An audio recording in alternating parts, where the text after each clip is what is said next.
interesting story to tell us. He was born in the war zone of Vietnam. At the age of 4, he saw the total destruction of his parents' village by the North Vietnamese communists. He had witnessed the killings and brutality of the communists. His family seen no future under the communist regime and knew their sons had to escape. On his 11th attempt, he succeeded by boat and was rescued at sea by a German freighter.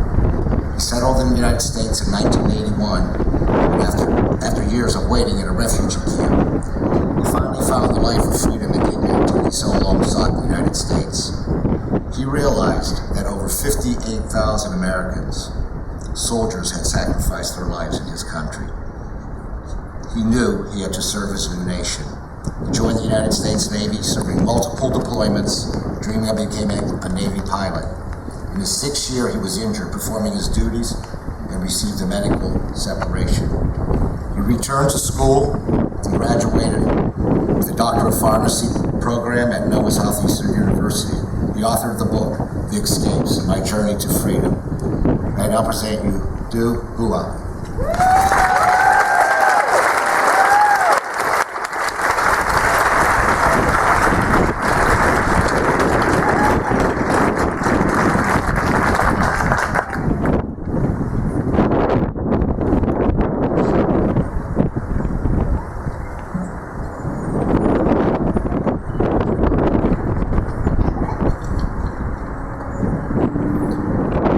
My distinguished guests, my warriors, my servicemen and women,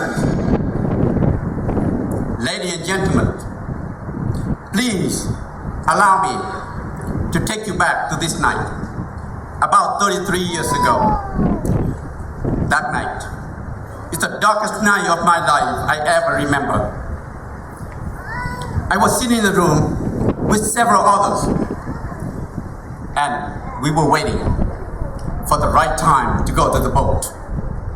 I waited and waited, and suddenly I heard the loud noise burst open from the main door. I stood up and looked out of my room and saw the man with a long rifle in his hand. I immediately recognized that the Viet Cong police. I turned to the back door and ran out of the house as quickly as I could. The fear was tremendous. My breathing was so fast. My heart was racing heavily. The panic was unbelievable. I was so scared because I know I would get shot, killed, or captured and sent to the deep jungle for the hard labor by the communists of Vietnam.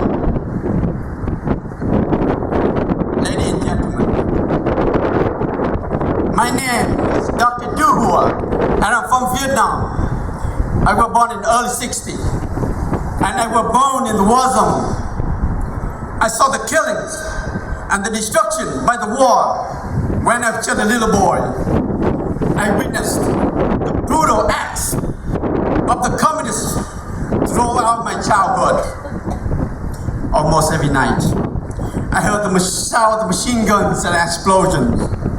The war had thrown the lives of many poor families into complete turmoil.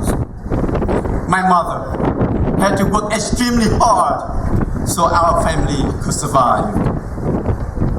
The communists of North Vietnam have caused the killings and destruction that burn in my brain. They have no regard for peace or happiness of the normal lives of the innocent people.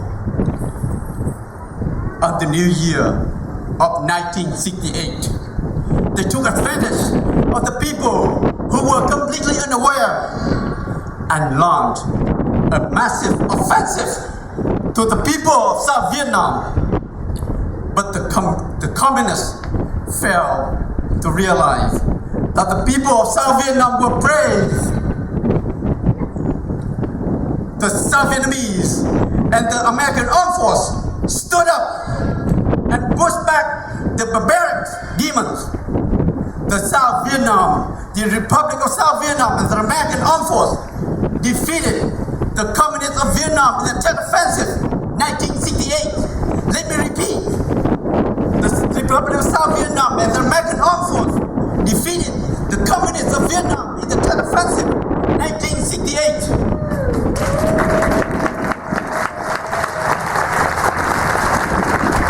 After returning the Hu invasions from the north, the people from the south tried to resume their normal lives. However, the North Vietnam communists would never give up their ambition to take over the international recognized free and sovereign nation of South Vietnam. The war went on. My families and many others continue struggling for our lives. Then the darkest day in April 1975, the Republic of South Vietnam that brought to the collapse, the panic, and the fall of Saigon, the real disaster to South Vietnamese people. The South Vietnam had fallen into the hand of the communists. Consequently, my people had to accept their fate. We had to live under the oppression of the communists. I was just a young boy and experienced firsthand very hard manual labor throughout my teen years. It was obvious there was no future for the young generations.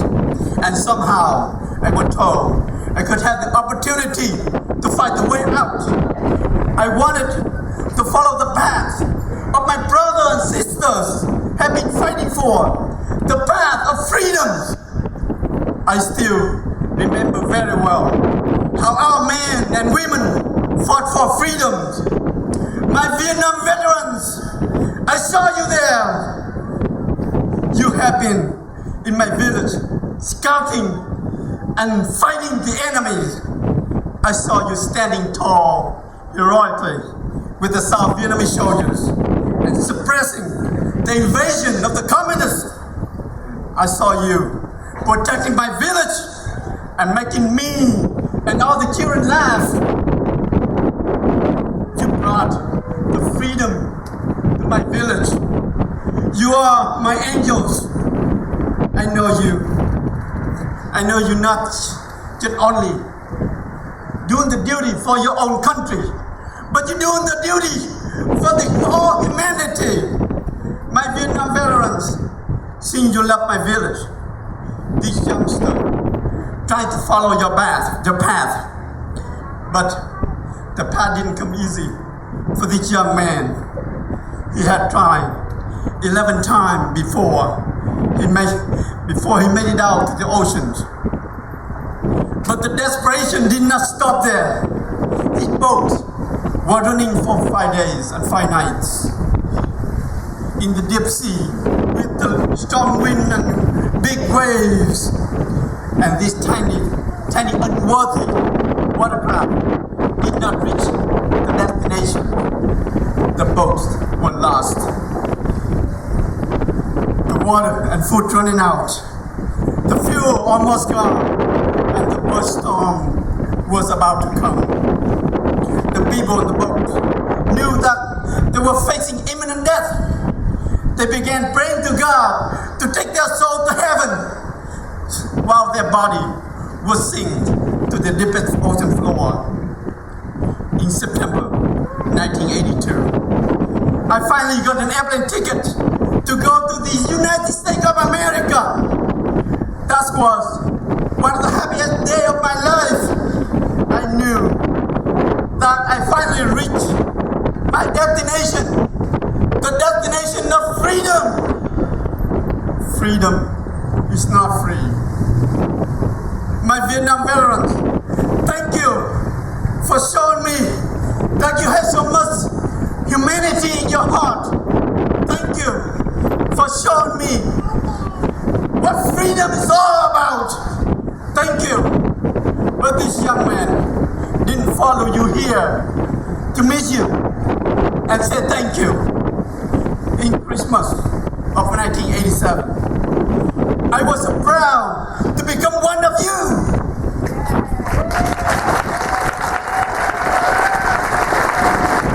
But sure enough, I could speak, read, and write English. I joined the United States Navy. Yes, I was side by side with the Soviet men and women to help protect the faith of our beautiful and decent world of free enterprise and democracy.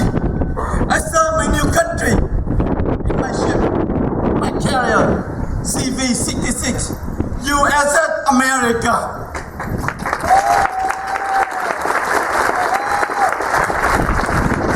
I went through the most struggle to seek freedom. Then I fought to protect it. Freedom is not free. I realized that people shouldn't take the present freedom for granted. I therefore wrote the book, The Escapes and My Journey to Freedom. Ladies and gentlemen, I wrote this book through my eyes. This is the story of life and death, good and evil, hardship and fortunes. But the most important thing of all, this book will tell you, freedom is not free. I would like people to understand the real faces of the communists of Vietnam. I also need to tell you the other side of the Vietnam War after the fall of Saigon. My Vietnam veterans, I saw you there, and I thank you. I couldn't thank you enough. There were more than 58,479 American lives, and there were more than 300,000 of South Vietnamese armed force had paid the ultimate sacrifice for the freedom of Vietnam. How can this death be repaid? They are my heroes. There are more than 662 BOW in the Vietnam War. How could you imagine what our BOW went through with the barbaric community of Vietnam? The brutality of the community of Vietnam caused the pain and suffering far beyond descriptions. My BOW, thank you for your sacrifice. There are more than 4,000 missing in action. Decades have passed, but I know the agonies still with their families. Today, we dedicate to those brave souls who ultimate sacrifice and make the world a better place for all humanity. My Vietnam veterans, thank you. Without you, there would be no freedom. My Vietnam veterans, thank you for let me have the voice today. But this is not my own voice. This is the voice of the entire people of South Vietnam. Please accept this word from the heart, our heart and our soul. Thank you, and welcome home.